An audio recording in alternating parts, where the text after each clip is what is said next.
So I remember walking the streets of Manhattan back in 99, 2000, and I would stop in my tracks. I would catch out of the corner of my eye some street art, some wheat pasting graffiti that would just blow me away.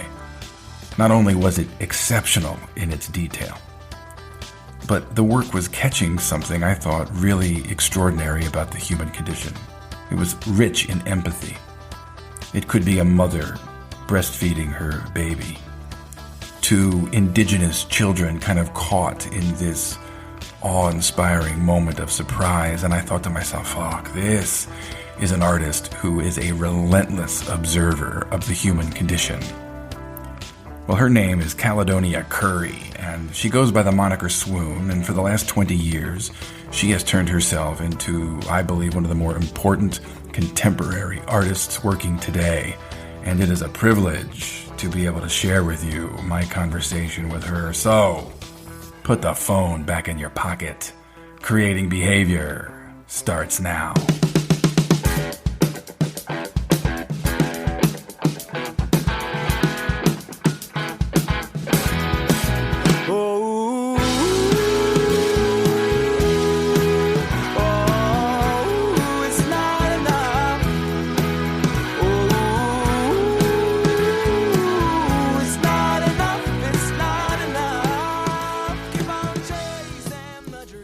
Well, hello, my fellow daydreamers. Today is a special episode for me. This is an artist who I've been following her for 20 years now. Swoon, the artist, Caledonia Curry. And, just a few things to say about her. First, if you do not know her work, you should. I would go to her website, swoonstudio.org, to look at much of her work that you can see there. There's a great documentary on her called Fearless, which is worth watching. This is a woman who, back in 2000, 1999, 2000, when she was putting her art on the streets of New York, was crashing into a predominantly male-dominated genre, and she's now considered to be one of the greatest street artists in the world. She's also an artist who, and I think this is what really drew me to her, is her work taps into her primitive unconscious, into her daydreams in a way that is, I just think, incredibly courageous. And we'll talk about this, she was born into addiction. Her parents were heroin addicts. And, her family suffers from, generational trauma, which, whose families don't in some way. But her life's work has not only been mining that for her art, but also in healing herself and getting on the other side of that. And it has changed her, it has changed her work. We're going to talk about those things. This is a woman who also, pays it forward. She goes to Haiti and builds houses. She goes to Kenya to work with the people there. She's just a giving human being.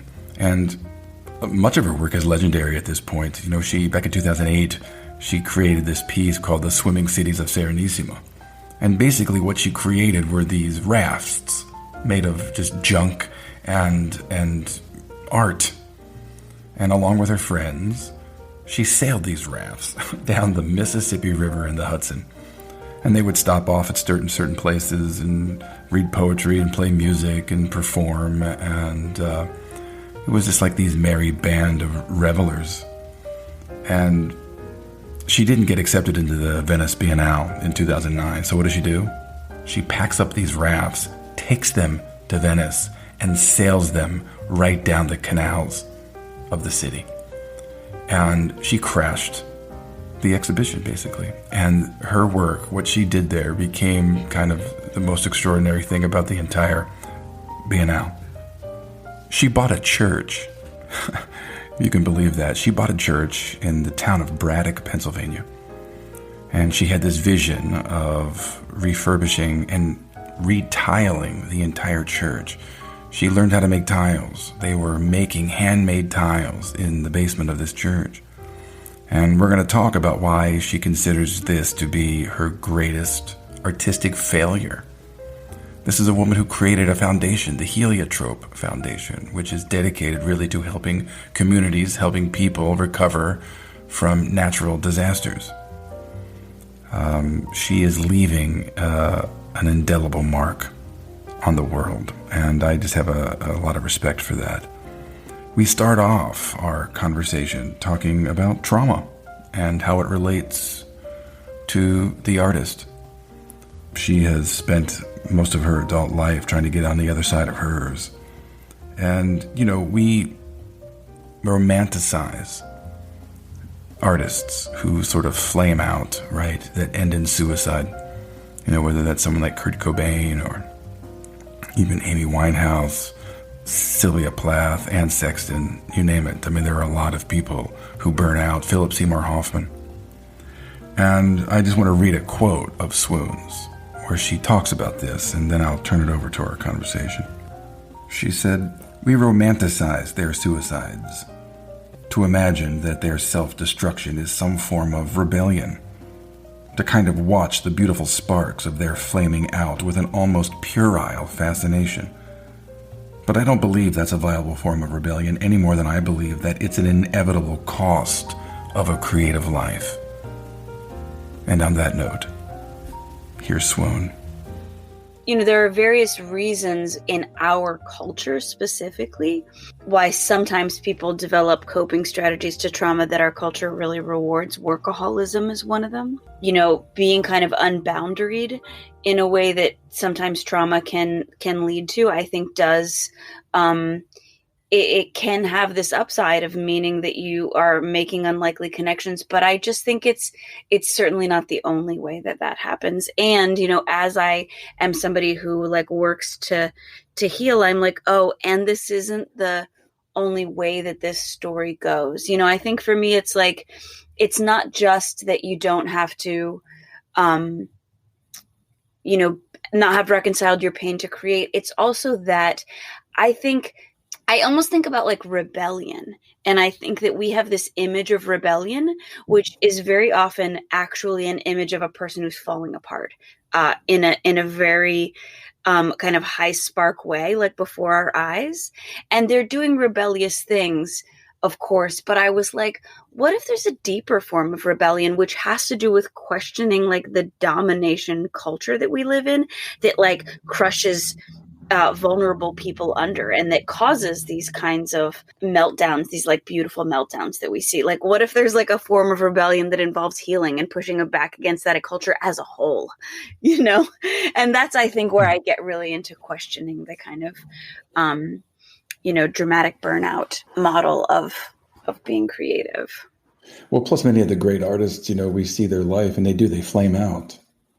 And in tragic ways, and it becomes sort of idealized. Yeah, exactly. And so we all think, oh yeah, well, you've got to be really fucked up, and you've got to damage yourself, in order to do something of value or to produce something. Yeah. But that requires a lot of hard work on yourself. You've done a lot of hard work on yourself to come to terms with your childhood, and I'm just curious how it's changed you as an artist. Understanding yourself more deeply, understanding, your primitive unconscious in a way that you didn't when you were 25. Totally. The first thing that I think I've noticed is that I'm more flexible. And I think what I mean by that is one thing that, to go back to trauma. So, for folks that maybe don't have as much of an introduction to what we're talking about. I grew up in a heavily drug addicted family. I grew up in a family with a lot of mental illness and suicide and depression and things that are difficult to survive around and grow up around, especially as a small person. One of the ways that the psyche responds to that is by becoming very rigid and locked into your ways of being. You get your coping strategies and you just fucking do them because that shit helped you survive, and you're stuck to that, And I hit on all these really well-rewarded coping strategies, like workaholism, like all this kind of stuff, And so many people who gain recognition have this deep need to be, what do you call it, confirmed, seen, heard, all of that. And of course I had that. But as I started to heal and I start to say, oh my God, am I going to like lose my creativity? What I in fact found is that the rigidity of the trauma response, as that has started to leave my psyche, I've become more flexible, and I've started to make really dramatic changes in the way that I work, and to do things that I wouldn't have done 5 or 10 years ago, because I would have been like, I need to keep doing what I've been doing. I need to always, gain approval in these ways. And lately I've been like, well, maybe I don't. Maybe I'm about to do something super unpopular. And I think sometimes from the outside, people can be like, oh, like you were so much better before. And I'm like, no, actually, I'm better. To me, I'm better now, because I'm braver. I'm exploring things that are way more off the path. And maybe that does look weirder to the outside world, but I'm like, creatively, that's where it's at for me. Like whatever the outside world thinks, it can think. But for me, that's really where it's at, is the sort of healing and the hard work on myself has gotten me to a place of much deeper flexibility and risk taking creatively. So you're saying you feel more of a risk taker now. I do. Even though I was like building rafts and like driving them in front of barges and shit back then, I was like, our lives were at risk. But yeah, literally. literally, but there are ways about, like we said, like questioning the patriarchy, like speaking out against abuse in ways that are super unpopular. And people are like, gross, you're oversharing us. Those are the kind of risks I wouldn't have taken, because I needed a certain kind of hard-edgedness, or I needed like a certain kind of social approval. And so now it's like I feel like I'm more willing to be awkward. I'm more willing to be very uncool.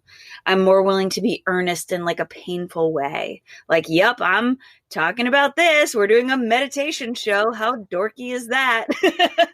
But for me, that's more risk taking. See, that's fascinating, because I know that you've talked a lot about and I think you even said it took every ounce of courage that I had to make Medea. And to me, like, I don't know how it gets more risky than putting that kind of, childhood experience into art. Yeah.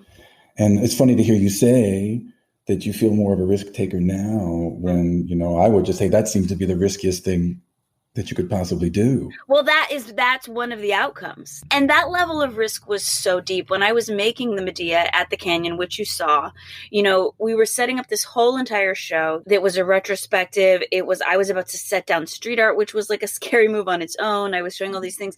And then in the middle of it, I was like, and I'm going to like tinker with my own psyche. I'm going to like get down into my own psyche and try to like map my own psyche onto the physical world. It was just terrifying. It was terrifying, kind of day and night. Like, what am I doing? Is it going to work? Does it make sense? Is this too risky for my mental health even? I had people who were encouraging me. I had friends that were helping me work through the text. I had this amazing sound designer that came in and saved my ass at the last minute when the whole thing was going to fall apart. I had a lot of support. I had my therapists. I had a lot of support to be able to do it. I don't think without that support, I would have been able to. Do you ever get scared that your idea well has dried up? I wonder if it ever will, but I don't get scared that it does, because I'm still like, I need to make this movie. I need to make this thing, so that never. And part of the reason why I don't worry about it is because my idea well isn't like something in space. What my idea well is myself in contact with the world. And the world is like pretty fucking infinite if you look at it. Like and so because what I'm constantly doing is taking my brain and just putting it in contact with the world, that just feels like there's not really an end to that process. If I made a decision to only draw portraits in a certain way for the rest of my life, yeah, I would run to an end of that. Maybe not. Maybe you can look at the human face forever and I would discover new things in that. Probably. I mean, people do it and they get to incredible places within their work. But me personally, how I kind of keep that sense of freshness and aliveness is by continuing to I kind of feel like my creative well is like, I wish I knew like a good word for this metaphor, but like imagine you had like some kind of a bit of like a chemical salt, and you were like, you could mix it into different kinds of substances. And you're like, I'm going to mix it here. I'm going to mix it here. I'm going to put it on the street. I'm going to build a house. I'm going to build a raft. I'm going to make a play. I'm going to make a movie. You like, you just take this thing and you keep kneading it into these different environments and these different circumstances. And it's having a different chemical reaction each time. What I try to train actors to do is to allow their empathy to come to the surface, to allow their humanity come to the surface, to get them to understand that if you're going to be a good actor, and this is true for any art, you've got to be fascinated with the human condition. Yeah. And you've got to be a relentless observer. Yeah. What is it about the human condition that most fascinates you?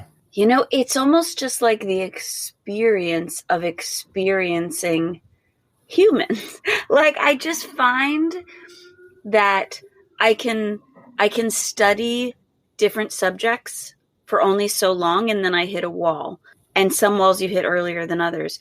But something about looking at people, there's just no wall. I just am like, it feels like they open up and they open up and they open up and they don't stop opening up.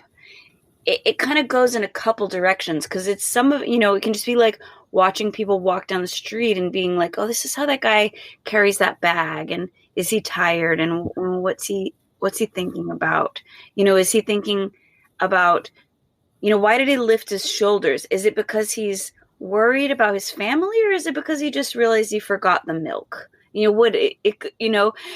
then all of a sudden you get into this thing about culture where you're like, oh my God, culture, people, the way we relate to each other, the way that we need to find more empathy for each other, and we need to be able to touch our own pain in order to do that.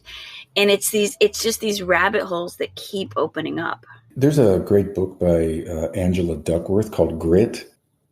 Her point is that at the heart of any real success, people that have grit, what they do has to do with giving back.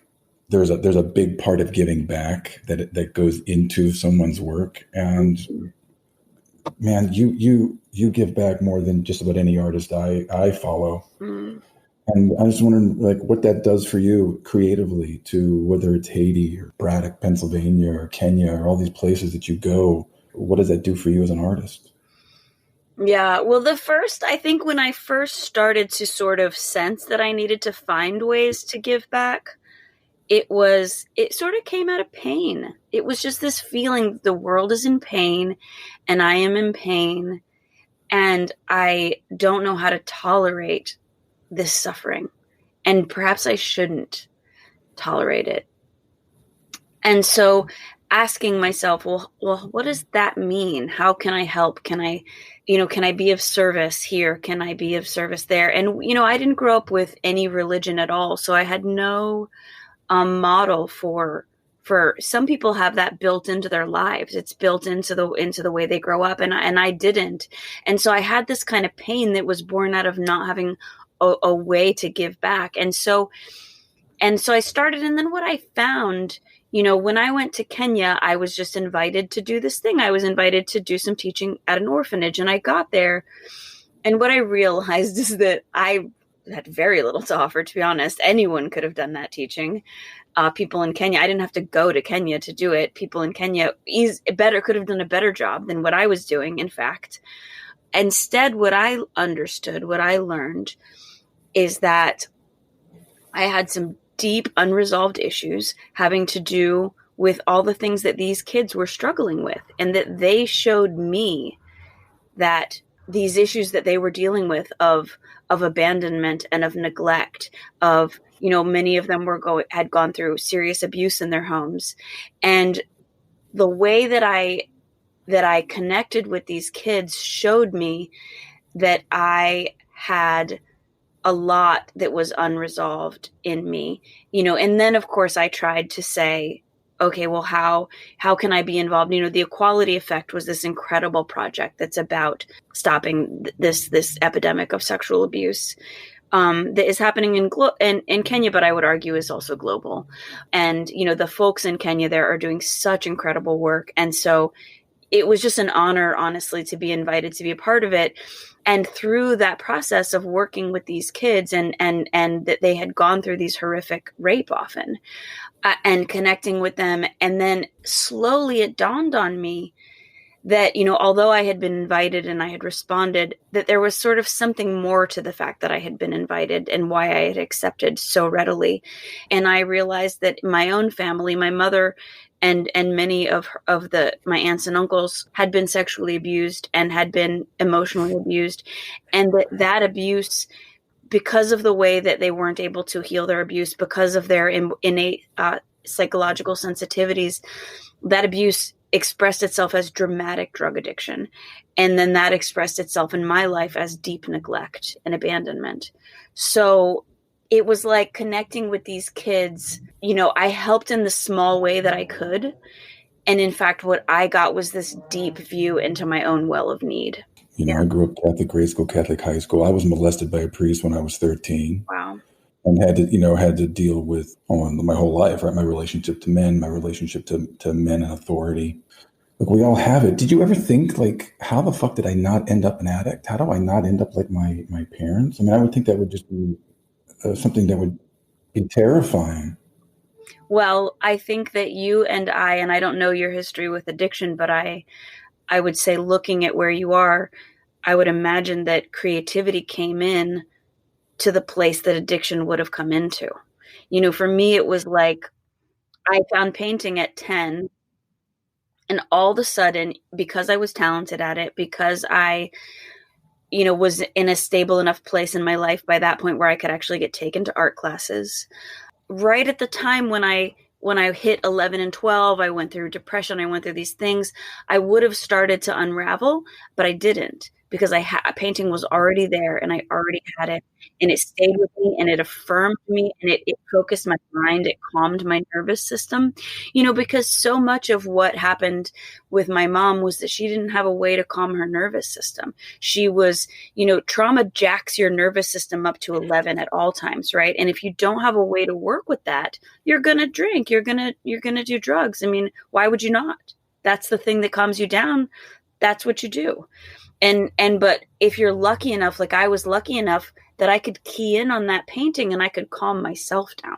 As opposed to having a drink and shooting up or anything like that. And I think that as flawed as my childhood was, I believe that I, in some ways, was protected from some of the things that my mom experienced, or I found, I had my sister who loved me. I had somehow I had enough comfort that I was able to calm my own nervous system, and in ways that other people around me were not. Interesting. My dad died 10 years ago, and I'm just curious, what, having both parents now gone, like, did it lift a weight off of you in some way, or did it, what did it do? How did it change you? How I felt, my friend described it to me best, and I was like, yes. He said, when my second parent died, I felt that I had been shot out of a cannon into space. Like, there's no ground under your feet. There's no orienting signs anywhere. You're like alone in the universe. And I don't have kids. Luckily, I have my brother and sister, but I just felt like, where is Earth? Where am I? And then another friend came in at that moment and said, I know this sounds weird, but one day this is going to be the best thing that ever happened to you. And I think that sort of speaks to the sense of something being lifted. And what I mean by that is that all of our parents, I think this must be true. And with my parents, they each had a lot of mental distress, and they coped with it in a lot of very specific ways. And there were lies that they told themselves. There were lies that they told me. They wrapped me into their very unhealthy ways of thinking. My nervous system would tune to their nervous system in these very upsetting, unhealthy ways, and I loved them. I loved them so much. And yet, to be free of that is a kind of a freedom. That, it's like you have to accept their death, and you have to accept that they're gone. And while you're accepting that, there's a way of saying, oh, and I get to reinvent. I get to say, I don't accept all of the sort of mental squalor and anguish that was like built into growing up with you. I'm going to clean it up now because I can. I tell all my students day one, that if you're going to live an artistic life, it's going to cost you everything. And you might not understand that right now as you're sitting in my classroom. But Yeah. if this is the life that you're doomed to live in some ways, right? You're cursed. We're all cursed, right? Nope. And the artistic path. Looking back now, like, what does that mean to sacrifice all of that, to not have kids, it's all about the work. You know, I mean, I'm the same way. I don't have kids. I never will. My whole life has been sort of revolved around the work. It scares me, and I'm not having kids. I want to have kids. I just don't want to have kids more than I want to have kids. And so what that means is that I do wake up like, God, what did you do? What did you do? Why did you do that? Like, what are you thinking? You're lost. Like, is this what life is about? What is life about? What's going on? I get that. And I do, like when we were talking about Buffalo earlier in the installation, and I was saying how disruptive it is, I really feel like I have a way in which I transmute myself into what I'm doing, and to the point where I'm almost gone. Like during an installation period, I don't do other things. I don't make difficult phone calls. I don't hang out with friends. I'm like a non-entity during those periods where it's like I get home, I like eat a bunch of cookies, take a hot bath, and like sit in my sweatpants, and I'm fucking done. Because it's like I've burned it down to the quick, or like it's all of me is already transmuted into what I'm doing, and there's not me left. And I'm just like, I wouldn't put kids through that. I kind of believe in art in this crazy way, which I think probably most people who make their lives in the arts do, where I believe that we can cut a hole in space-time, and that we can like let in like eternal forces through that hole, and that we can send messages through that hole, through space-time. Like when I, as a teenager, stood in front of a Vincent van Gogh painting, and it was like doing this, and I was like, the cells of the world are vibrating. I know that. I know what happens when the cells of the world are vibrating. I feel that. And I was like, motherfucker, you've been dead for 100 years or more, right? Like you cut a hole in space-time, and you communicated to this teenager, and you were like, I know your mind. I'm in your mind. Like, how the fuck did you do that, motherfucker? Yeah. Yeah. And I believe in that. And at that moment, I was like, I'm not alone. So I felt more alone with friends than I felt at that moment standing in front of that painting. Do you think you've had that with other works of art as well? Absolutely. Absolutely. Yeah. Robert Irwin is like a big one. I mean, Kathy Kollwitz, Kiki Smith, films, even, films of Bob Brannaman is like a filmmaker that was friends with my dad. And I remember, encountering his films as a teenager, not even well known, just these beautiful things that he made. And I just was like transported and taken to a place of mind, a place of soul, a place of spirit. And I believe in art that way. And that's why I give so much to it, because I'm like, this isn't some object. It's all of these things together. It's you, it's the object, it's the moment, it's the feeling. It's like, if we can get this magic going, the thing lifts up off the ground. It becomes a different place in time. And so the pressure to make something epic for me is that pressure. I want to give that back. Well, it seems like this new project you've got, Seven Contemplations, is very much that. Mm-hmm. They have 7 different places that address like very specific parts of the human experience. Mm-hmm. It seems like this whole piece is about providing something beyond just like, oh, here's some art on the wall. Yeah. You can leave your time here having absolutely contemplated something deeply about yourself and about life that might just help your relationships, help how you relate to people. And also the way that I have it set up, I think for people who actually sit with it and do the breath work and do the contemplation and do the looking, I think that there's also some experiential stuff that can really open up for people if they sort of take the time to experience it. And that also for me is important, that I don't know, I have this memory of being 4 years old or 5 years old, and I was with my dad at a park, and my dad had gotten clean by this point, and he would, we would do fun stuff like go to the park, me and my dad and my sister. And all of a sudden we were sitting in front of this pond, and there was a lotus, and he was like, "Oh my God, look. Oh my God, look. It's opening." And we were like, "What?" And we just sat there and we just breathed really quietly and we watched it. And it just opened right before our eyes, like in slow motion, but we could see it. And, that's like one of those early instances of realizing that through the senses, you also can transcend the day to day, just by keying into something, by slowing the breathing down, by experiencing the breathing or experiencing the body. Was that awe? Was that awe? That was awe.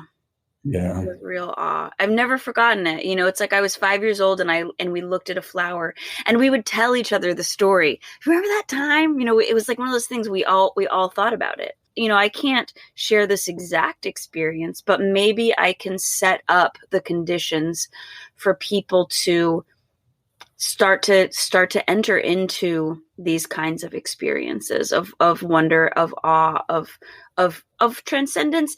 But also, and I think the other thing that's really important about meditation is that sometimes your experience is just of irritation, of just, God, my mind is a mess. And that's part of it too.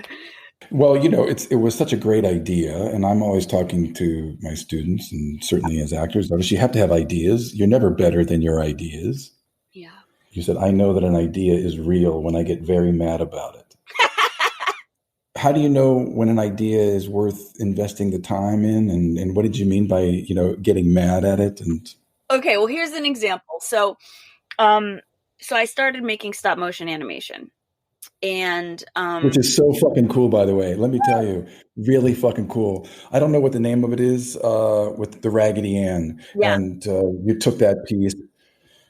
It's great. Unsettling, really unsettling. Thank you. Yeah, it was a hard piece to make and an important piece to make. And thank you for appreciating it. But so I started making stop motion and it got me, and then I had this like whole wild thing happen where I wrote this children's story, and it was just like one of those weird things that just happened. And I was like, okay, and I have this, and I put it away for a couple years. But then once I started making stop motion, I was like, oh, maybe I should pull that children's story out. Maybe I should think about it. And so I was like, okay, yeah, I'm going to make this feature film with this stop motion, and I'm thinking about it. And then I go down to Florida and I go visit my brother, and I jump in the swimming pool because he's got a swimming pool that he just cleaned up. And I just, as this often happens to me, water is like the medium for the message to me. Water just like boom gets. So as I'm in the pool, I'm like, oh, I could film under here. This dream scene. And then I popped out and I looked at the shed and I was like, motherfucker. So my brother lives in our childhood home. That's his home now. And this is the home where I've lived since I was 5, off and on. And it was a home in which a lot of very destabilizing things happened, including my mom had a major psychotic breakdown where she thought that aliens were coming and they were going to eat us, and that she had to feed us alcohol, like force feed us alcohol to poison ourselves. I was like 7 years old.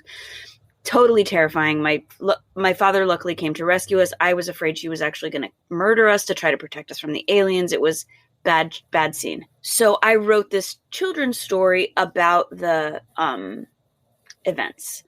And then, so I'm at my brother's house. I get out of the swimming pool. I walk back to the shed, which is the backyard where same yard, same place where all these things happened. And I go, oh my God, you're going to film it here. You're going to do a giant scale outdoor stop motion animation in the fucking shed of the house that you grew up in the yard where these terrifying things happened.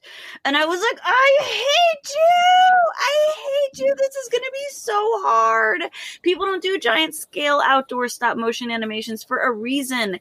We are going to be dealing with all these, not just to mention the mud and the snakes and the fucking possums, but like the internal demons and the sun and the rain and the light keeps changing and it's giant and it's molding and it's falling apart and it's like 1,000 degrees and why am I in Florida and my brother hates me and because I'm taking over the backyard and like what are we doing? Bah! I just like could see it all unfold and I was like, that's right, we are doing it. Like because I was like, so what keeps you from saying, oh fuck it, this is too much, this is not no. Because it's right. Like, it's right. You're like, oh, it's right. I can feel it. Like, I wouldn't even get that mad. I would just be like, no, we're not doing that. But I'm like, it's already hooked. It's just like this buzzing, like events pop into place. And this happens to me a lot where, so the rafts, I talked about the rafts for, I don't know, 3-4 years before I ever did it. And then this one day, this friend of mine, we're on this trip, and he was like, well, why don't you do it like this? We drew this little sketch on a napkin, and I was like, ging. It was like, it's just like you can feel the spheres align or something.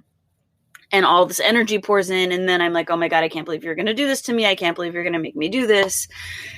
And then, yes, you are. We are going to do this. It's interesting to hear you talk about, getting ideas from people, and you've certainly been a collaborator, but yet you've said that you hate collaborating, that you're not a good collaborator. Yeah. But that's kind of like all you do is collaborate. Yeah, I mean, I think you have to discover your collaborating style, right? What's yours? Well, mine is like I like to be the creative director. I'm not a consensus collaborator. I'm not even great at horizontal structures. I like to be the creative director and to be able to, and I like to have other people sort of be the creative director of their piece. So, for example, I have a collaboration with some folks where we work around trauma and addiction. And, for example, one of my collaborators just made this book, but I was involved in the sort of like conceptualization and let's make it and fund it and all these things. But when it came time for her to make the piece, I was like, that's your piece. You make the piece. Like, I'm not going to get in there with you and tell you how to do it or what to do unless you ask me to, unless you need that. And in fact, she had somebody that she likes to work with. So she worked with that person. And I kind of feel the same way where I'm like, I don't, I think there's a lot in horizontal collaborations. Everyone wants to have a say in everything and everyone wants to be involved in everything. But I like to be like, you trust me with this part, I trust you with this part. And if we decide to consult each other, we will. And that's kind of a little bit more where my style has evolved to. Because I've had some unsuccessful collaborations where everyone was kind of trying to be on all aspects of things. Also, it's just with collaborators, you have to trust that all of your collaborators, that they want the outcome, the creative outcome, more than they want to feel their own influence. Is that what happened in Braddock? I mean, because I know you've talked about what you, I guess, consider a failure. Just the whole, which I don't know if it's a failure or not. It's just like that's expensive to try to tile and to restore a fucking church. I mean, a big piece of that, there are various reasons why I consider that a failure. And I think the main one is that I didn't move there. Because in some places I have been able to. In New Orleans, I worked on a project where I was a collaborator from afar. The project in Haiti, I was able to just spend some time per year there. And I think, it's like there's all kinds of chemistry that has to come together for that to happen, including economic chemistry. And so Braddock, it was, I think we were super young, all of us. We didn't really quite understand what we were getting ourselves into. I sure as hell did not. Yeah, a bunch of the sort of necessary chemistries just didn't quite kick off. Yeah, it was a very heavy lift. It was a very, very heavy lift. How was it to kind of bring yourself to that point? Not bring yourself, but you get to that point where like, this isn't working. I have to pull the plug on this. It was a mini step. It was like a divorce, right? I mean, not that I've ever had a divorce, but I assume that when people get divorced, you don't just decide one day. I think it's like it was like, okay, first we're all in together. Then I'm like, actually, let me shift and try to work in this way. And then, okay, let me try to, I just tried all these different things. Let's try this. Let's try that. Let's try this. Let's try that. And finally I was like, this isn't working. Like, this isn't working. And I had to accept it by degrees. And then I think finally what really, really did it for me was when my parents died and when my focus shifted so much. At that point, then I was like, actually, I don't even want to focus on architecture in this moment right now. I actually want to focus on addiction and trauma and healing and these other things. And so that was the big moment where I was like, okay, I have to accept this. You can't come into this kind of life worried or obsessed with success or wanting to be famous, right? You got to do the work. Yep. You guys got to do the work. And if you do the work and if you do good work, they will remember you. They will discover you. And that's what you did. You just did the work. You just didn't give a fuck. You went out on the streets in a male dominated kind of, field and just did it. Mm-hmm. What was it like to get a call from Jeffrey Deitch and say, you know what, I've seen your work and you're incredible? Yeah, I had a panic attack immediately. I just remember that whole week after he called, I would just be on drugs. And I'd be like, it's weird because I didn't take any drugs, but I'm on drugs. And then I was like, I think I'm having panic attacks because my life is about to change. You knew it when you got the call. Oh, yeah. Yeah, you knew it. You knew it. And I was already, it's interesting because I think that the first time somebody interviewed me for the Pratt School newspaper, I was like, and so you always, every step feels like a thing. So it's not, there are those big steps like the Jeffrey step where I had a big panic attack. And there was that moment when I looked back at my journal, I was like, holy shit, girl, things were happening for you at this moment. There was definitely this one moment where things just went to the stars, but there was a lot that built up to that moment. There were years and there were opportunities, which I also felt huge, which seemed small to other people, but which felt really huge to me. So it definitely had this very big foundation that it built on. And in fact, I remember when he called, I had already decided that my window was over and my career was about to be over. And then 6 months later he calls and I was like, oh, I guess it wasn't over. But that can happen, right? You're just like, oh, it's not going to happen for me. And then you never know when or what, or, and I'm trying to really respect those forces to just be like, you never know when things happen and why. And there's so much disappointment. Another thing I think a lot of people don't understand is they think that if you get success, that you're just free and clear. But there's so much disappointment. There's so much worry that can happen. There's so much, you bring all the same problems with you. You have all the same catastrophes. There's never a moment where you're just like, I'm invulnerable and this is dope and I'm set for life. I mean, I don't think there is. Maybe somebody feels that way. I mean, listen, actors are rejected all the time. It's one rejection after another. You audition maybe 150 times in a year or two and you book 2 or 3 jobs. Wow. And that's successful. Successful. Yeah. So there's a lot of disappointment, and it's how you navigate your way through the frustration and the disappointment and the artistic struggle. I'm curious, what was the biggest disappointment that you've had artistically? I mean, I guess it must have been not having to accept that I could not finish what I started with the church in Braddock. I do think that has been my biggest disappointment. And just having to accept that that I had a lot of dreams and I couldn't make them happen. And, I could still be like, no, I'm going to do it. But I'm not going to. And I have to be real about that. That can be a tough pill to be that. You got to be honest with yourself, right? You're just like, fuck, forget it. It's not going to happen. It's not going to happen. At least I'm not going to do it. I'm not going to do it. Yeah. And I have to let all that go and all the things I hoped and all the things I said and all the promises that I made, all of it. I have to say we did what we could do and it ends here. And that's hard. You are an incredible writer. Thank you. You're an incredible writer. You have an exceptional talent at being able to put words together. I mean, do you know that you're a good writer? I like writing. I feel like something happens for me when I write, for sure. Yeah, what it is that I think it's like that thing where it's like, does something happen? And for me, my brain, I love to write, although, I mean, I love to surf and I'm a shitty surfer. So it's not that loving to be good at it, but, I don't think of myself as like a great writer, but I think of myself as a writer that people can read. And I think that, I'm proud of that. Did you really puke on Fox headquarters in red, white, and blue. I was trying to imagine how you guys did that, and it was just Well, like one sentence in an article. I was like, "What the fuck?" yeah, it wasn't pretty. How, That was Leslie, who was part of Toy Shop, Leslie Stem. I think she had seen another group. She was inspired by another group, and she said, "Let's do this. Let's do this. Let's do this kind of agitprop thing." And so, we were in our 20s. We were wild. It was the Iraq War, and Fox News was being Fox News, and we drank Ipecac. We ate different colors of pie. Blueberry, cherry, and something white. I can't remember. So we could puke red, white, and blue. And then a bunch of us drank Ipecac and puked on Fox News. that's amazing. That's amazing. I almost forgot that we had done that. What do you think our responsibility as artists is to testify, to disrupt, to challenge? Yeah, I mean, I think all of it. I think it's like, as artists, our moment is to figure out where we work best and to work there.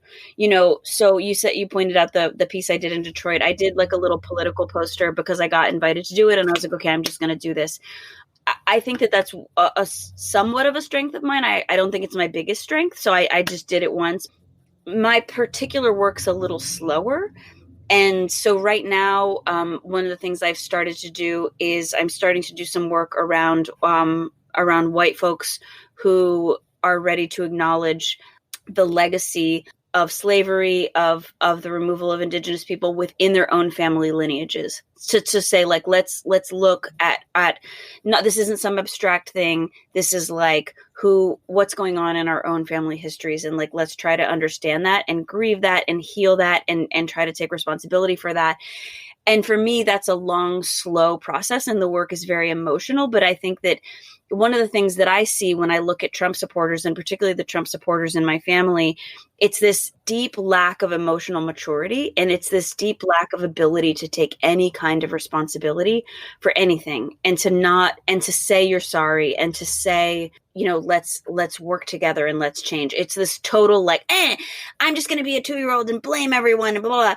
And so for me, I'm like, there's political work, and there's agitprop, and there's out in the street organizing, but there's also the question of like, how do we be more mature emotionally so that we can be leaders emotionally and show people, well, how can I try to teach myself to take accountability so that I can be an example for the people in my family who have zero ability to take accountability, or who think the other side of accountability lies death and murder. Maybe it's in fact healing, connection, and being deeply rewarded while making a sacrifice that you feel good about.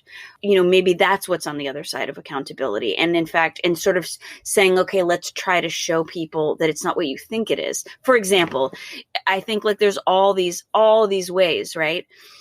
And those are two of the ways that show up in my life. But for other people, I just feel like there's infinite ways that you can try to sort of look at the landscape of what's happening and say, like, how do I push the needle forward?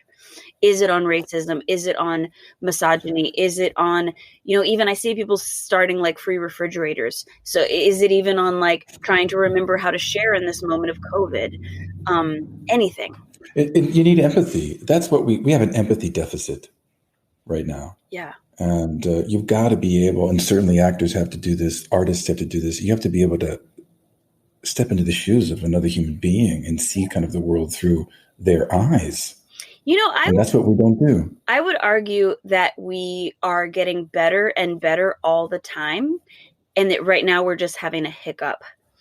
I hope that's what it is. But because I just watched this movie last night called Traces of the Trade. It was about the slave trade.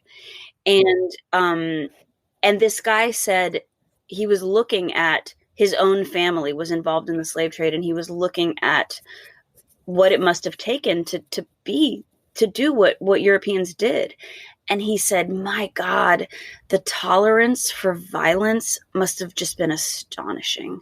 Like the lack of empathy must have been astonishing.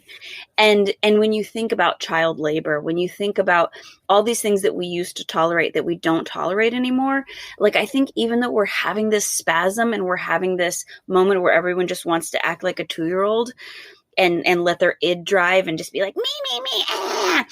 like, I think that that's like a reaction against what's truly happening, which is that we are deepening our empathy and connecting and learning emotional resilience in these bigger ways, and that we're just having these pushback reactions against this deeper truth that's really actually taking place. I think it's very important to operate outside your comfort zone. It's the only way to grow.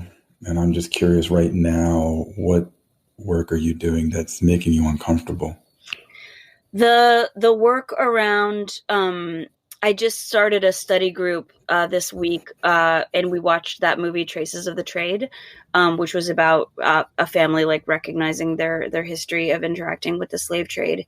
Trying to say like, okay, I'm gonna start researching my family. I'm gonna go to Florida. I'm gonna trace all this stuff back and see what these people have been doing for the last 5 generations, and then try to figure out how. Is there a way that my own kind of like trying to research my family, is there a way that contributes to the public conversation in a way that creates healing and accountability and racial justice? But that's pretty scary. It's a pretty scary idea to start digging into. So that's making me pretty uncomfortable, but I'm pretty passionate about it. Well, my fellow daydreamers, thank you for sticking around and keeping that phone in your pocket. If you find yourself in Buffalo, New York, or you want to go to the website of the Albright Knox Northland Museum, you can see Swoon's latest exhibition. It's called 7 Contemplations, and it will be there until January 10th. You can follow the show wherever you get your podcast. Subscribe to it, please. Leave me a review on iTunes. I would really appreciate that. You can go to my website, creatingbehaviorpodcast.com. You can leave me a message through SpeakPipe on my site. You can follow me on Instagram at Creating Behavior, at Maggie Flanagan Studio. Lawrence Traylor, thank you for the music, my man. My friends, listen, you tap into that primitive unconscious of yours. Play full out with yourself when you can. And don't ever settle for your second best. My name is Charlie Sandlan. Peace.